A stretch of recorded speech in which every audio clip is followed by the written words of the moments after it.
Day after day, week after week, sanctioned goods are still flowing into Russia. We know we saw it and filmed it ourselves in Georgia as British-made Range Rovers passed into the country this way. Cars, though, are just the start of it. It's also components used on the battlefield, raising the question, what is the government doing to stop the flow and enforce the rules? There's scant information online about who's actually broken these rules, so we sent a Freedom of Information request to ask HM Revenue and Customs, the department enforcing trade sanctions, how many fines there have been and who's been charged. So we waited for 6 weeks and we got this letter. It's got all sorts of detail in it, but let me give you some of the highlights. First of all, how many fines have there actually been since the imposition of these sanctions? The short answer is 6. There have been 6 fines, ranging all the way from this one, £1,000 in August 2022, to this one for £1 million August of the next year, raising a question, who is actually paying these fines? We asked that question and we got an answer. The answer is, we're not going to tell you.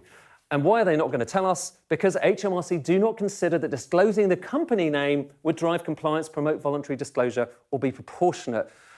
But if you look at the UK compared with other countries around the world, we are relatively low in terms of the number of fines. Okay, so this is the UK. The light blue bit is HMRC fines, trade fines. The dark blue bit is other fines. We're relatively low compared with other countries in Europe. Not the lowest, but relatively low. But it does beg a question, are there more to come? How many investigations are we actually carrying out right now?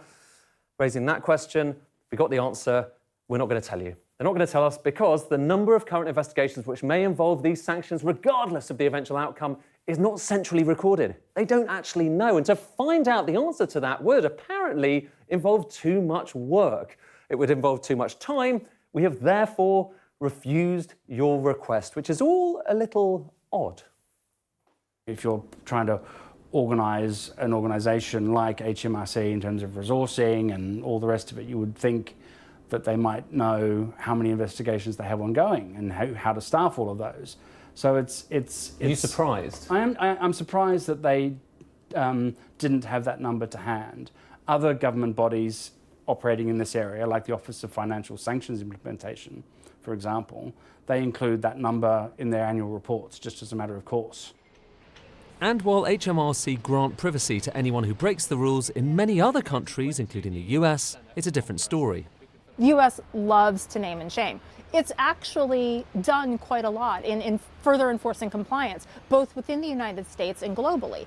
Because once you see, you've got a company, let's say they're placed on this, there's an announcement they've been fined, or they're placed on the specially designated nationals list, all the other companies in their industry are now calling around going, hey, what am I next?